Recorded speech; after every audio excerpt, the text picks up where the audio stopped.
Thank you so much to you, our lovely viewers, once again for joining us on the Camnet TV Breakfast Show, the 6th of February 2023. We apologize for starting the program this morning quite late. This was due to some technical issues beyond our control. But anyway, we are here once again in studio to bring you nothing but the best. And just a reminder to you, our viewers, that you can take part in our program this morning by sending us those messages. For those watching us live on Facebook and those watching us in the comfort of your home, please do call us and contribute to our topic of discussion this morning, where we are looking at the high cost of living in Zambia. I am your host, Miriam Kaimba, and later on in studio, I will be joined by my colleague, Zipra Mshala. But for now, we go direct into our morning boost as we do some little exercise just to get running for the day.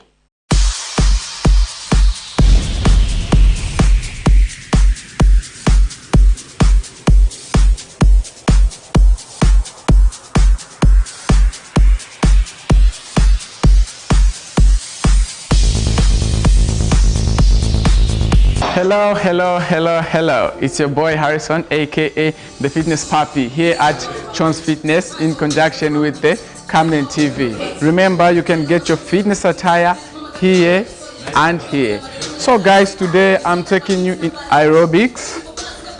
We can go now, a 2-minute aerobics, okay?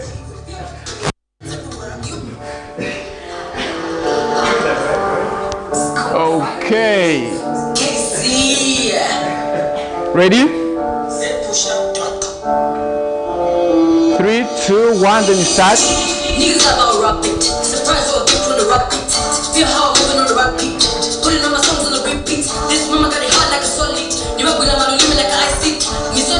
Keep going.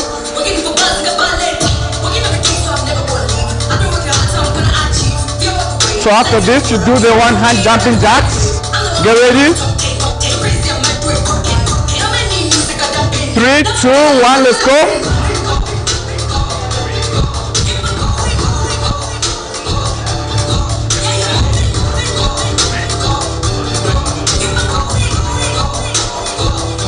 This side.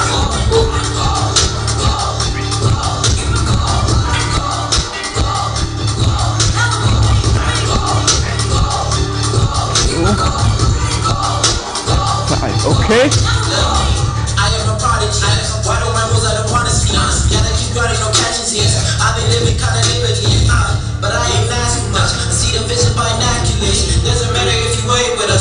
Keep going.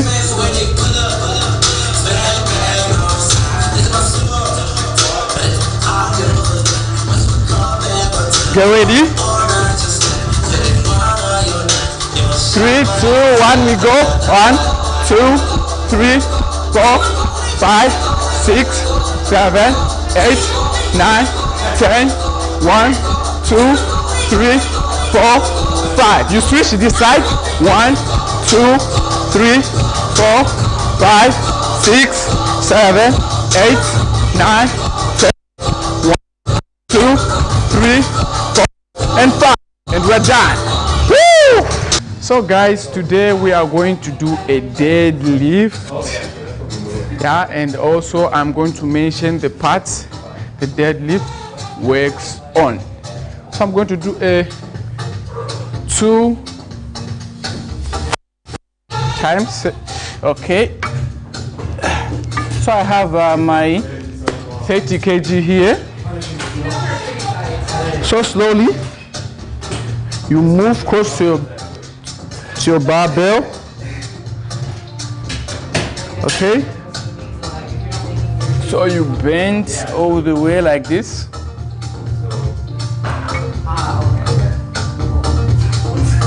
We go. 1,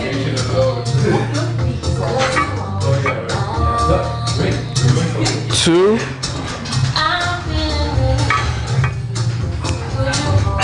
3,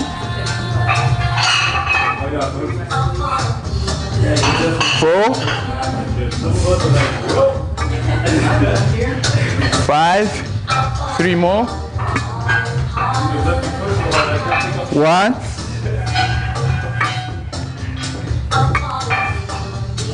2, and 3. Okay, I've done 8, and I would like to tell you the parts the deadlift works on. Actually, the deadlift is a full body workout. It works on your core, the arms, the lower back, hamstring. Okay, so this is what you do when you want to perform a good deadlifting exercise. So you hold the dumbbell, move close to your barbell here like this, then all the way, try as if you are pushing the ground away. Then when you reach here, you push your glutes forward as well as chest out. So this motion helps you with the core. Then drop it down. So mind you, let's take for instance you are using an overloaded barbell. So the advice I can give you, it's when you take it up like this, so instead of you going down all the way like this, so when it reaches here, then you go for another lap. You go for another lap. For this kind of action really helps you for your lower back here. Okay, let me do the last one. I go 1, 2, 3, 4.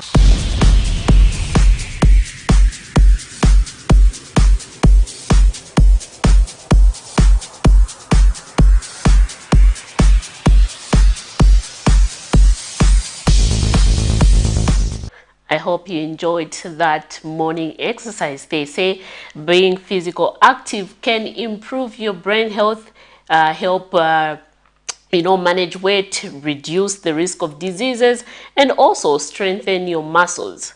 It's very, very important that, every day we take the morning exercise routine very serious to ensure that we keep our bodies intact and in check and in good health. And talking about health right about now, we go direct into our health corner and let's just see what the doctors have for us this morning.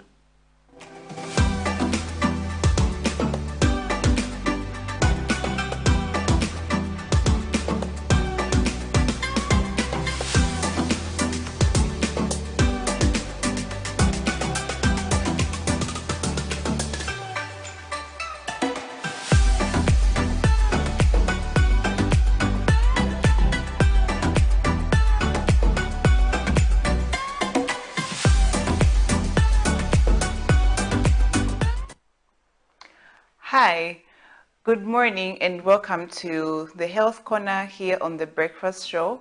I am Dr. Nakubia Namfaya. So this week we want to talk about something that is affecting many people, and so many people are having this condition mostly because they are at risk of having this condition. So we want to talk about stroke. We'll talk about what is a stroke or what is stroke, and also we'll talk about some of the risk factors and causes of a stroke. How does it come about? How does one get stroke? And also we'll discuss how it's diagnosed and how it can be treated in the hospital. And we'll also talk about what you can do to prevent yourself from getting a stroke. So today we'll discuss what is a stroke. A stroke usually occurs in the brain, and it's caused by having brain cells that are damaged due to lack of oxygen or lack of blood flow to that part of the brain. So a stroke is brain damage that occurs due to lack of blood flow to that part of the brain or due to a blockage in the brain. So there are different types of stroke that one person or a person can have, and depending on the type of stroke, the treatment also varies for the different types of stroke. So we have three main types of stroke. The first one is what we call ischemic stroke. So ischemic stroke usually occurs when there's a blockage in a vessel or a blood vessel in the brain. So this blockage can be due to a blood clot that has come from somewhere else in the body. It can also be due to high cholesterol. So if there's a buildup of cholesterol in the body, it can form clots in certain blood vessels. So the other thing that can cause ischemic stroke is buildup of certain compounds that can cause blockages, especially calcium compounds that can cause blockages in some vessels and cause blockages, and it can lead to having a stroke. So the second type of stroke that is known as hemorrhagic stroke. A hemorrhagic stroke usually occurs when there's a bleed in the brain. So a blood vessel has ruptured in the brain. If there's a blood vessel that has ruptured in the brain, then it can cause blood to leak into the brain tissues, and that can cause a stroke. So the other type of stroke, the third type of stroke, is a mini stroke. We call it a mini stroke because it doesn't last for a very long time. Usually it lasts for about an hour. If it extends, then it resolves within 24 hours. So this is known as a transient ischemic attack, or a TIA. So when you have a TIA, you present with symptoms that are more of a stroke. You have a mini stroke basically. So there's a blockage, which may be a partial blockage in the brain, but the blood flow is still there. So the symptoms of having a stroke might be there, but they might not be very, very significant. So, and they might not last for too long. So somebody might even, some might even last for about 30 minutes to an hour. And if it extends, it might last for 24 hours, but it usually resolves by the time it's 24 hours. So those are the three main types of stroke that are there. And so with these types of stroke, people can present differently. And tomorrow we'll discuss some of the causes of stroke, what really happens, like what are some of the risk factors for people that have stroke that can cause them to have stroke. So today we were learning what is a stroke, and we say that stroke occurs when there's brain injury that is caused by a blockage or a bleed in the brain that causes that part of the brain to have less oxygen and less blood supply. And so you end up having symptoms of somebody that has a stroke that we'll talk about on a different day. So make sure that you watch the breakfast show here on Camnet TV, and we'll see you next time.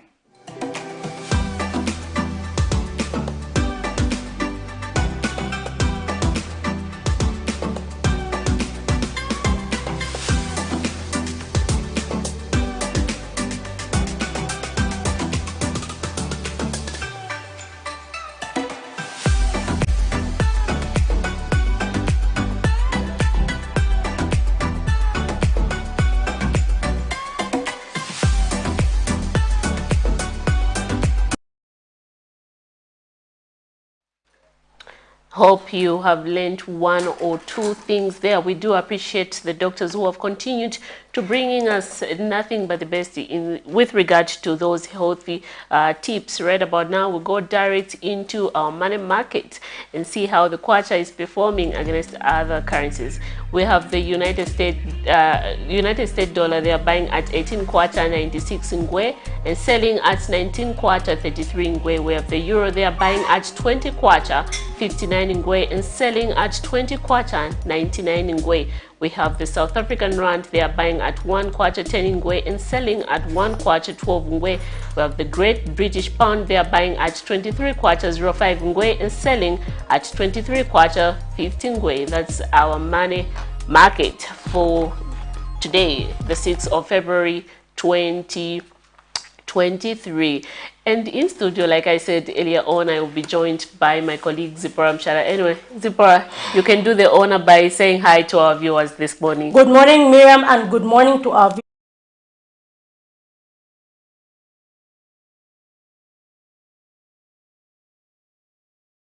I believe that you did exercise in the morning when you woke up today. Definitely. I'm glad you did I did. And I'm sure our viewers out there believe me, I did exercise. Yeah, Zipporah, just looking at our dollar there, our kwacha, the way it's performing against the dollar, we were predicting last week that we are going to see it trading at 19 kwacha. And it has gone beyond on the selling part. Is it 19 kwacha 33? Yeah, it has gone beyond. Yeah, and this is actually in line with our topic today, Miriam, because we find that Zambia is an import-oriented country. So meaning that we get affected by the exchange rate a lot. So it depends on the exchange rate. Like the price of our commodities mostly is dependent on the exchange rate. Yeah. And so we find that the cost of living in Zambia is going higher and higher. And just last week, Miriam, we had an interesting story of the roller mill. The roller mill story where we heard at the cleaning exercise, where the Republican Vice President, Mutana Lumango, actually said, each roller mill because it is more nutritious. But then this debate arose saying, even the same roller mill is not affordable. That time it was trading, I think, at around 150, like in the range of the 150, while the breakfast meal was around 200 kwacha. So you find that people wanted to reduce. So, even on social media, we saw different posts where people brought up these posts of UPND saying the minimum will be at 50 kwacha and challenging them, saying 150 is not 50 kwacha. You promised us this. Please fulfill. Exactly. But last week we did see the Bank of Zambia Deputy Governor for Operation, Dr. Francis Chipimo, saying that the central bank is hoping to see a stable exchange rate this year coupled with increased exports. Just now we open our phone lines officially as we go into discussing the cost of living in Zambia. So do call us on the numbers that are scrolling on your screen or leave us a message on Facebook. What is your take on the cost of living in the country? And just last week, Miriam, on on 31st January, we did see a story where I talked to some people what the thoughts were on the price reduction. Because we find that meal prices had been reduced. I just checked a few chain stores at that time. This was after we were told by the Ministry of Information, that's the director spokesperson Tabo Kawana, saying FRA, the Food Reserve Agency, had begun selling maize directly to millers to prevent, this manipulation from traders, because traders were taking advantage of the fact that FRA had closed sales and they were only buying from them. So that increased the price, and that led to the price increase of meal. Yeah, so they said that FRA had opened sales, and so we're going to see a reduction. And so we saw a reduction. When I went in, like some chain stores, I found it was on 178 and 177 for a 25 kg bag of breakfast. And then from there, I went in the community and just told people saying, last week government promised you to reduce, they have reduced, what is your take? But you find that, everybody was just saying it is a drop in the ocean. I think we do have that story. Anyway, let's get direct into playing that story and we'll continue with our discussion. With reports that citizens in places like Mwandi and Shangombo district of Western Province were buying a 25 kg bag of breakfast meal at 280 kwacha as well as 300 kwacha and 200 kwacha for those in urban areas, a public outcry arose across the country last week as meal, which is one of the most essential commodities in Zambia, was out of reach for many citizens. This prompted an emergency press briefing on 25th January 2023 held by Ministry of Information and Media Director spokesperson Tabo Kawana, attributing the high prices to the closing of maize sales by the Food Reserve Agency FRA, which had left millers with no option but to buy from traders who had bought from FRA and were taking advantage of being the sole providers, hence selling it at an exorbitant price. Mr. Kawana indicated that government had however directed FRA to reopen maize sales to millers only and sell directly to citizens in far-flung areas. The director spokesperson further indicated that once FRA reopened sales, a price reduction was guaranteed within a space of 1 or 2 weeks. 1 week down the line, a check by Camnet News in some chain stores across Lusaka has revealed that meal prices have reduced from 200 kwacha and are now selling in the 170 kwacha to 180 kwacha range, representing an average reduction of about 20 kwacha. This has, however, not been well received by some Lusaka residents who say they bought the same commodity at an all-time high of about 135 kwacha during the former ruling Patriotic Front administration. The prices of meal, no, it's not fair to the citizens of the country. Regarding what they said last week, they said that at least the prices of meal will reduce. But looking at yesterday and today in ShopRite, maybe they have reduced with maybe a minimum of just a 15 kwacha. I don't know if it's 20 kwacha or 15 kwacha, of which in ShopRite it's now selling at 185, 175, somewhere there. So at least we can appeal to the government if they can reduce the price of meal at least to 115 or 120. Tidanda pa unga boma mchanga neko isama marketia zipano tugulisa tobwa tikangi wanogula kukoda saka pata kudate ngoda so atipempa kuti unga ufikako pali 115 or 120 at least zambo kwanisa kwezi azimuna sasebenza tigulisa mwame muli tobwa muna munkoyo so medapa afika 45 na 40 kwacha ungafuni ngache ubwerere munga mwenze lidi kudala ngache ufike che mazali notimwe ili hapa hivi ya chilamu ndrama pano ese none mtolekera so dipe nchito dilipe. Others state that this has made them reduce the number of meals they eat as a family, stating that they now buy mini meal in small quantities. Vantu vavutika mu community and even price ya unga makamba chita reduced sina chita reduce no mufunika tigula breakfast pa 100 kwacha or 80 kwacha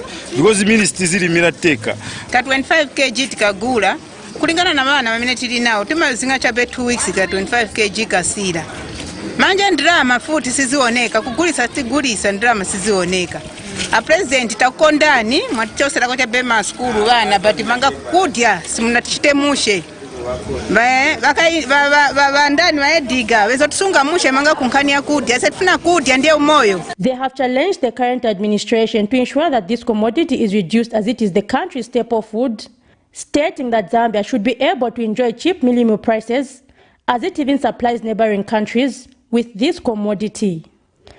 Zipora Mshala, Camnet News, Lusaka. Of mealie meal and a statement by Vice President Mutalena Lumango, the need for Zambia to switch to roller meal, which slide lower than breakfast, including nutrition values. The United Party for National Development, UPND, has come under scrutiny from its critics who feel the administration has failed to uphold the promise to make Zambia's staple food cheaper. We spoke to some Lusaka residents in random interviews. Others say breakfast and roller meals do not differ much in terms of price and urge the UPND to stop emulating the PF, which has suggested that Zambians migrate to eating sweet potatoes as a substitute for bread.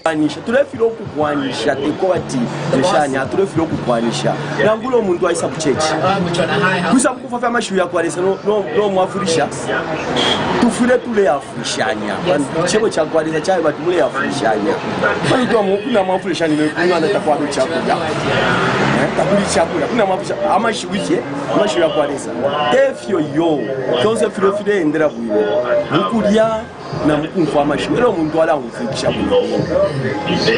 use kuri kandolo yintu imo ine mwachitelepo kwa jawe tenta abantu bali ya kandolo ero futi mwaye bati kandolo ibi bwino na ngulo musaku na ngula funa komanga file fula no mata file fula awe tafifulire mu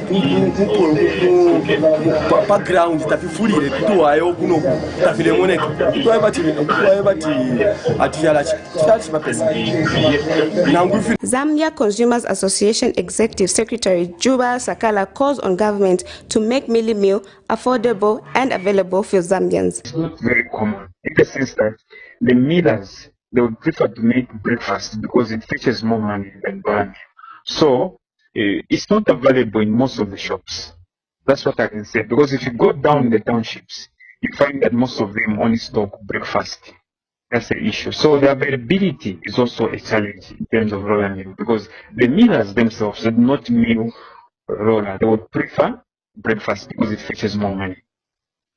Exactly. Even those retailers themselves, they would prefer to get breakfast because it fetches more. If you get roller, it's quite cheaper and not necessarily cheaper, should I say. Few people, something that is, going, you need a quick turnover. So you prefer something that will give you enough profit. So as you have gone around, you can even see most of the shops, I can assure you, they do not have that value. Notably, the government has been putting in place modalities through the Food Reserve Agency, ZRA, by making maize available to millers in order to reduce the price of maize meal. Sampa Mlenda reporting for Camnet TV News in Lusaka. Quite interesting views there from the residents who are just expressing their concern over, the price of mealie meal.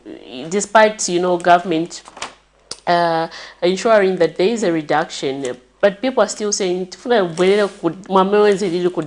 that shows you, Zipporah. In the background, we're having a chat and just reminded you that during the UPND, the MMD administration and the late Dr. Levi Patrick Manawasa, we saw a 25 bag of mealie meal at 35, 25, somewhere there.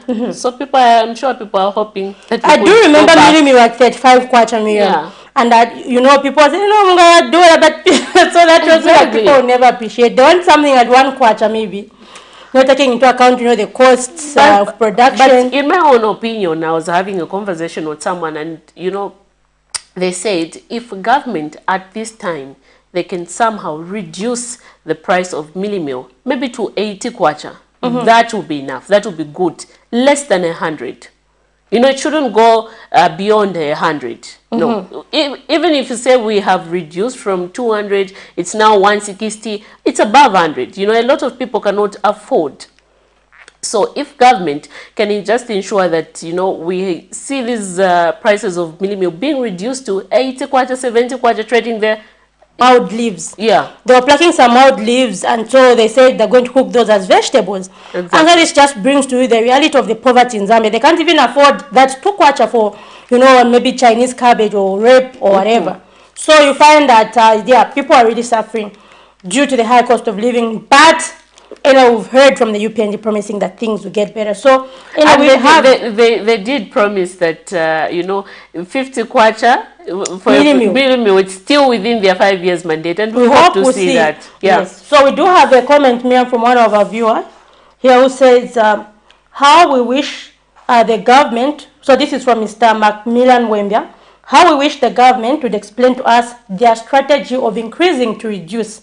Our lives are still the same, like under the PF. So, Miriam, I think this is emanating from one parliamentary session. Yeah, where the president fuel increasing to reduce. So that's about our viewer right there. So do participate in the program by calling us or leaving us a message on Facebook and let us know what you think on the current cost of living in Zambia. And Miriam, just now we were playing a story on roller mill. So what's your thought on that? Zippo, we thought, back then we thought roller meal was going to be a bit, affordable to the people out there, but it has proven to be, unless otherwise. But anyway, we hope that just like the UPND administration has promised that, they will ensure that the high cost of living in Zambia is, looked at and addressed adequately, and ensure that every citizen, is able to, have access to these basic commodities needs. But anyway, right about now, we transition direct into our next segment, Zippo. Yeah, so let's just have another story where we look at the price of mealie meal in Zambia as we get joined by our guest for this morning.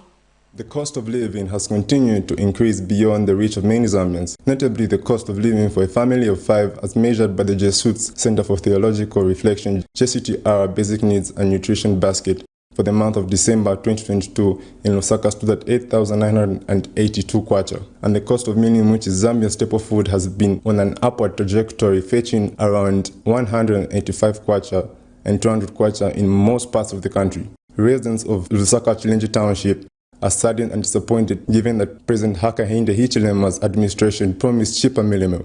Tavuti kafe marketi ya mama restaurant kuunga malasha ma cooking oil tubeve tipezamu ikepo futi kuno tifuni kolipira bakanso tizaba lipira chani malaiti na eve kulibe so mwandi unga weve mwatipesha ndio zisala mitengo bantu za kudala bakana taikira 25 kwacha muntu akana afuna 15 na 20 manje batizasa bava bwanji na bana change ndio ichameti. And some restaurant owners say the high price of mini meal is affecting their business. Pali unga pepe unga tenze kuya unga mande spot 120 pa manje unga 205 unga manje takaikumwe chigulira bomba vechipezamo chipika cha beu so avochita chato tipemba ko change amene nakamba mtichinjireko koza apa chedo cha bintu benda che paso go is not benda che bivuta sedi tipupuluke tenda che bikosela kosela so tangane mpono president watu wa chechi tamboterana mtima umozi. Jabulani Chira reporting, Camnet News. For immediate coverage of any breaking or latest news in Zambia and around the world on Camnet Television, call the numbers on your screen.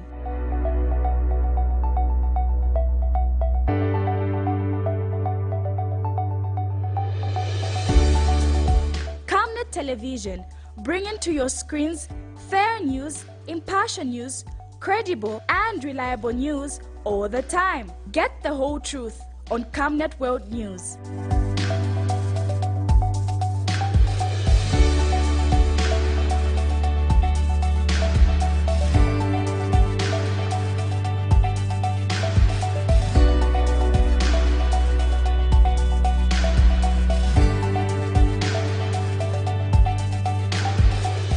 Camnet Television, not just another channel. Thank you for staying tuned in. Just now I've been joined by our guest for this morning to help us discuss the cost of living in Zambia, and that is Honorable Mlenga Fuwe Chilubi, Member of Parliament. Good morning, Honorable, and welcome to the show. Good morning, and I think I would like to apologize that I've delayed you. No, I'm sure our viewers out there, I understand with the Lusaka traffic, and especially it gets worsened during the rain season. So I'm sure we'll just get straight to the main points for the interest of time. So, as a Member of Parliament, you have direct contact with your community. How is the poverty situation? It's compounded with different things. I would start with the food security. The food security, as you may know, that food is a physiological need.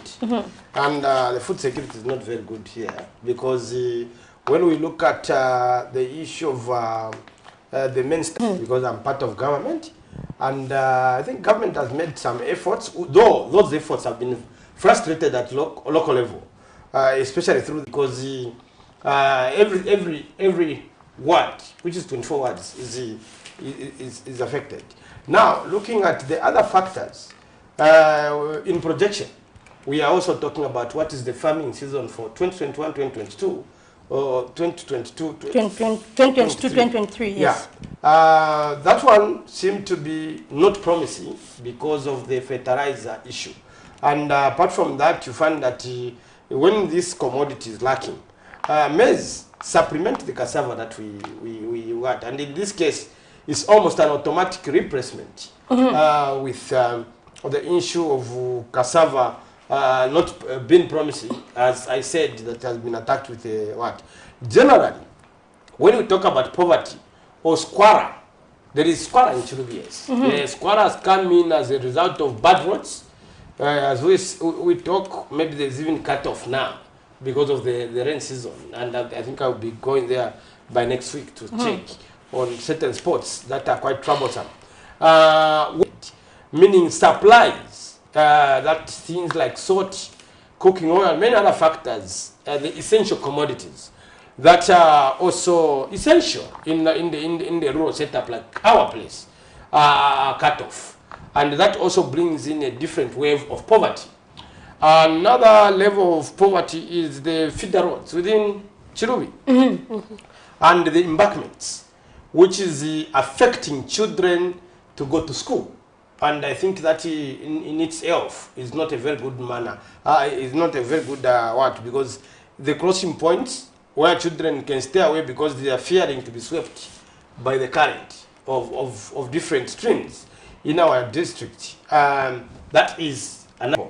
But largely, what I can talk about is the hunger situation, which also has been compounded by high price index of essential commodities. Yeah. And when we, in addition to that, when we look at the issue of fuel, we do not have a filling station that Ochirui, meaning that you find that if in town, the urban areas, you are economy. If you touch fuel, you touch electricity, then it means that you have killed the people. We are going. And I think let us not expect anything, any magic from now, especially with the high IMF conditions and the like. You don't expect anything, you know, that will redeem the nation. The UPND, quite right, when they came into government, they did demonstrate some things that they plan to do and how they wish to address this cost of living in Zambia. Do you think at the moment the UPND administration is doing enough to caution the cost of living in Zambia? But before you answer that, let's just pick up this call. Hello, good morning, the Camnet TV Breakfast Show. Who are we talking to this morning? You are talking to Mr. Kiamaka Senfa. It's good to know that you're watching, sir. Please go ahead with your contribution. I want to say that those people who keep on saying the Zambians, please, that is a false statement. If they are not satisfied with the UPND government, they should just say themselves that they themselves are not to claim that we are the Zambians. Secondly, we know where PF came from and they had a very big debate. So at least where others are doing well, we should be able to appreciate. Not everything that the UPND has done is actually a failure. So let them not be talking of the Zambians. Let them be talking of themselves as the PF. Thank you very much. Thank you so much. But PF was Zambians, come on. The response to the caller and the question I asked earlier on. Okay, I think let me respond to him. When we talk about where PF came from and where they left the country, PF left the country when the life expectancy was at 63.5. And when we talk about life expectancy, we are talking about it is linked to the conditions of what? And I think at that time there was a kerfuffle that was raised that the essential commodities and the human condition has really deteriorated. And that's one of the reasons why PF was kicked out of government. And looking at that, when you look at the what is it that we are exporting, let's not be blind. There's no one, and I think there's no one who would wish the government to fail. If, for instance, if the government fails, I have equally failed because I go to the same shops and the like.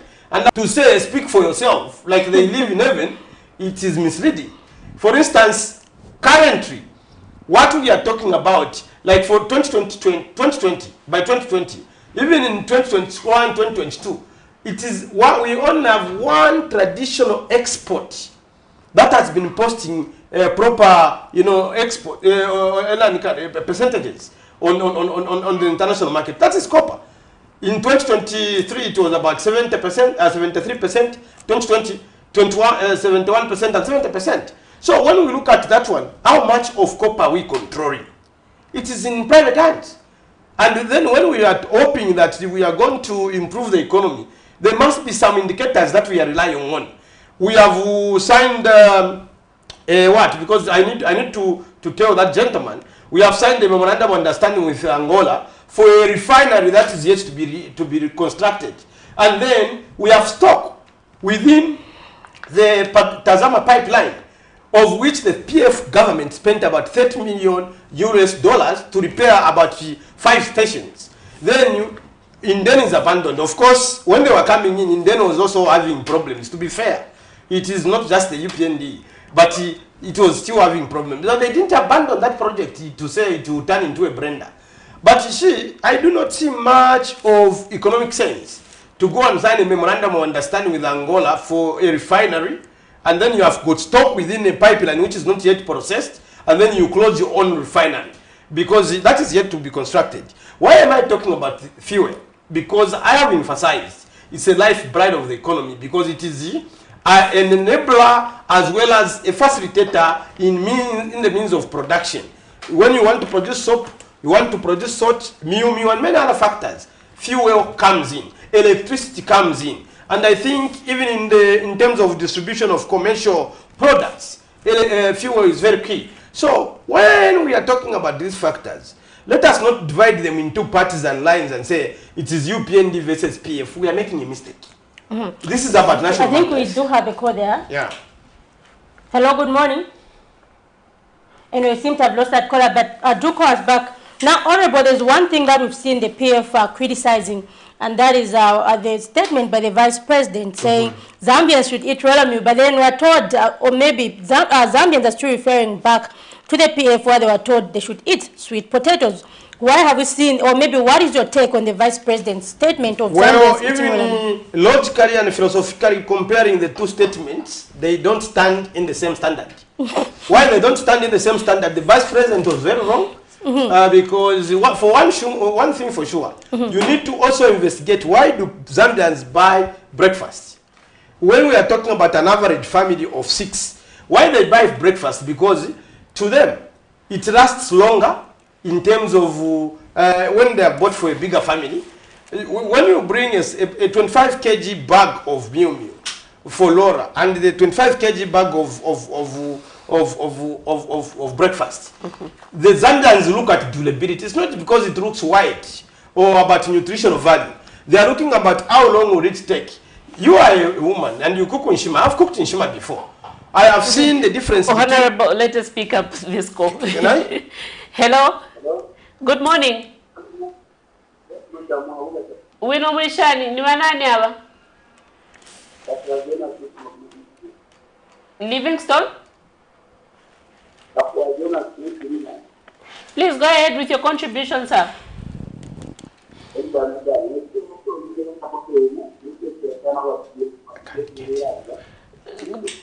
Okay, we have to cut you short. I was talking about the issues. When you compare Kandolo, yes, technically speaking, and I think I can say that Rora will be more nutritious in this case because breakfast is actually even breached in some way. But when you look at Kandolo versus bread, when you talk about bread, which is made out of wheat, which is also a victim of things like silver, bromide, and many other factors, indeed, Kandolo is more nutritious. But except that maybe in the manner that it was meant, and Zambians are confined to buying bread. Even when we compare the two, roller meal versus breakfast, yes, if we are to be fair and following science, roller would come out nutritious because it's not. It takes in the essential, flavor of the seed maize, including that yellow thing in between. But when it comes to the way they process breakfast, it will be less nutritious. But the question is, why do they buy breakfast? That is the question. It lasts longer than roll. Even when you look at the amount of meal that you are going to put in a pot to cook in Shima, roller versus breakfast, you will use less breakfast as compared to roller. That's the economic sense in going for breakfast. Now, in doing that, Mom has been making a lot of mistakes, and I think she even made one mistake which she has repeated recently, when she said that we need to increase the prices of fuel a bit, then we start reducing. And it's now called the Narunomics. And I think when you look at such factors, what she says is policy. What Mr. Mkupa Okamba said was not policy, because Mr. Mkupa and Okamba was not even a government official to that level. So I think it's also the weight which is attached to the policy-making body, in this case the executive, such that whenever she says, it means that the president has said too. So those factors, when you compare them, I think we should not, they are not pari passu, such that maybe they are at the same goal, where you said Kandolo, no, we have said Roller, so we are the same. No, let us not go that route. I think we can do better as Zambians. But generally, when we talk about the conditions, the human conditions in Zambia, they are bad and they're getting worse. I wish that we had time. I would have provided solutions, because I don't. You can go ahead and looking at the current situation. Yes, looking at the current situation, is the UPND administration doing enough to caution the cost of living in Zambia? Well, they're not doing enough, and I have my own reasons. Let me attack it from agriculture point of view. When we look at the agriculture, we have got three what are called agro-ecological zones. Agro-ecological zone number 1 is where we have southern province and Western and all that. Then we have agro-economic zone number 2, where we have the central part of the region, March and so forth. And then ecological zone number 3 is where we have northern provinces. But when you look at the distribution of rainfall, because we rely on rain-fed food, you find that the agroecological zone number 1, which is western and southern province there, the rainfall is less than 800 milliliters per watt, and we have been having droughts in this area. And then we go for agroecological number 2, which has got good fertile soils, and which includes the central province and many other factors, including Lusaka. But the rainfall is between 800 to 1,000 millimeters. Then the northern part, which has got more than 1,000 milliliters per annum. It is where the planning of agriculture should be. When our friends came in, they said, no, the distribution of fertilizer using e-voucher as well as versus FISIP was not properly done. The others were being discriminated, but they didn't know that actually it was about climatic conditions that people were using. So when you are planning the nation, for instance, when you produce maize from Kasama, it is distributed throughout the country, so there's no discrimination. You find that the maize that is produced from Kasama can even reach Mongu, because it has been milled and it's feeding. Just like the rice that is coming from Mongu can reach Lusaka and other places. So that kind of thinking was cockeyed to start with. Then the review of fuel prices every month is a disaster. And it's making them operate under pressure. And I think, as I demonstrated earlier, that PF only increased fuel by 9 tengwe. And someone can challenge me on that one. By 9 tengwe per year for the 10 years they stayed there. And it's because they were strategic.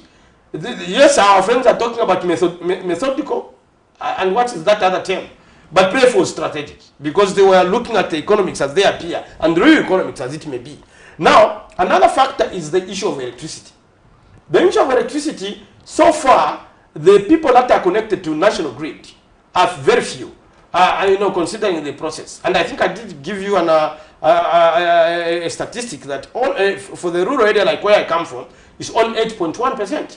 So that one has to be attended to as an urgent measure.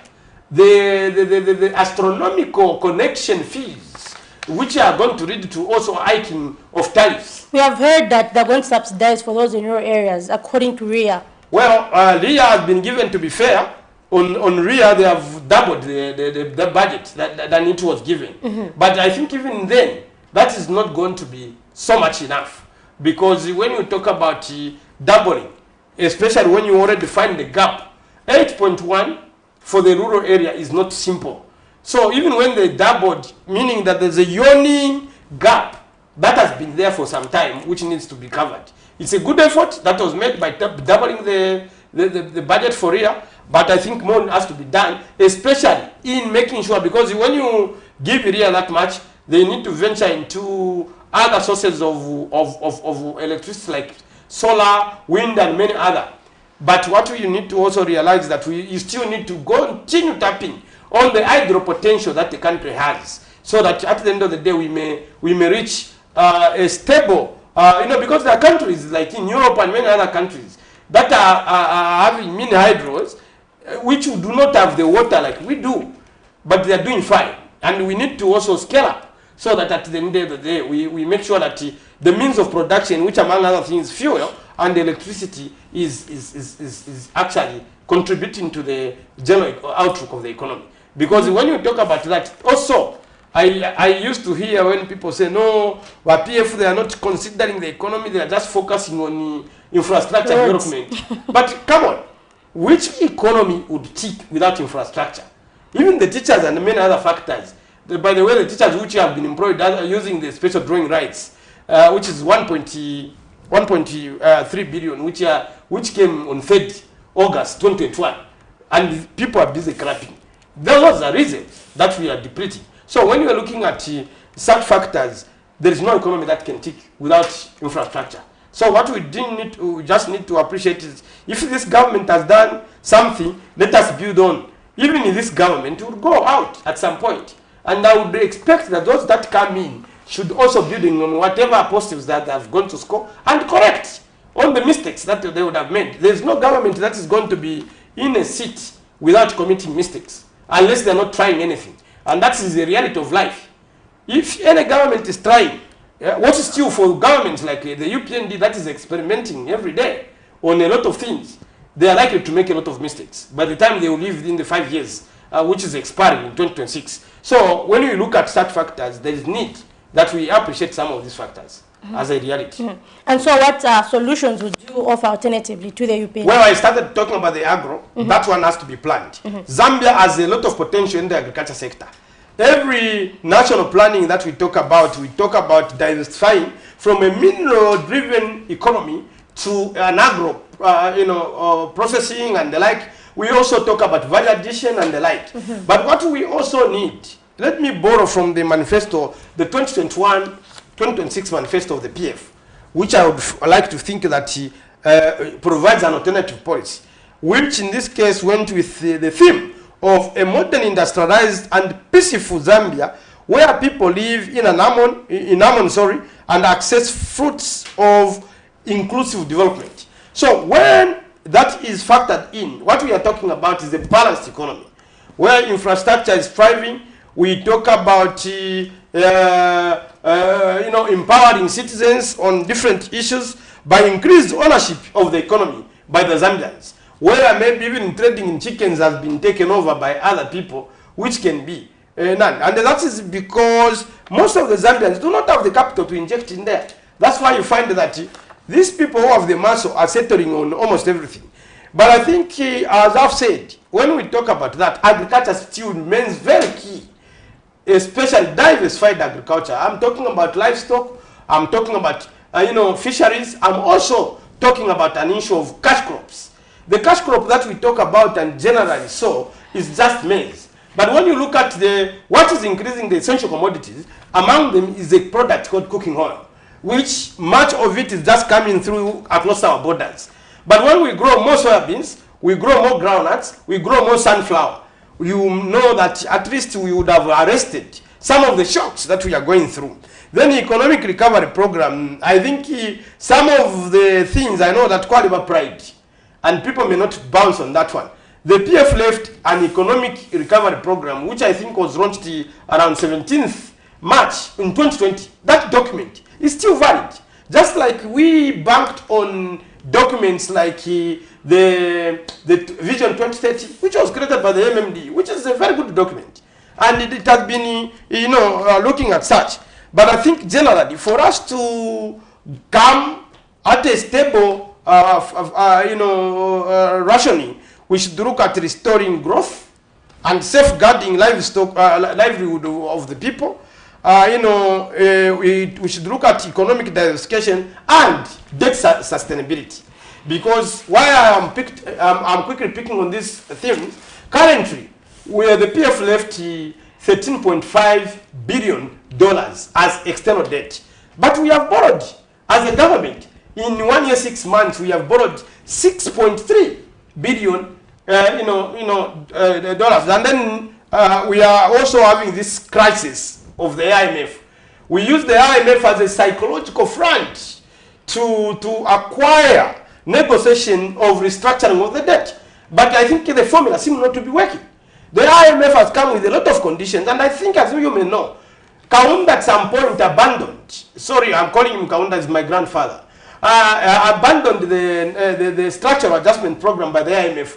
It is only when he became desperate around 1987, that is when he picked up that, but it was too late by 1989 and the implementation. Before then, before we realized, the people of Zambia were calling for change of government, and that was not properly implemented. So what I'm trying to underscore is that let us have an homegrown, solution, depending on the IMF want to help us. IMF has just been going to countries to milk Chimochi Nation of our World Bank. These Bretton Woods brothers just go to milk countries.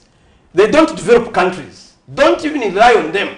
And we need to know that we need to use our resources. Like, for instance, I would like that gold mining manganese mining, emeralds and the like is emphasized and given to young people, as opposed to giving them those loans that we are giving them over the counter, which is also facing their physiological needs. Because when you give a young person a 50,000 kwacha, and this is the young person who is lacking a shoe, they are lacking a bag of meal, and they will use it for that. Let us create cooperatives around mining, because that is what God has given us. God has given us a resource called mining.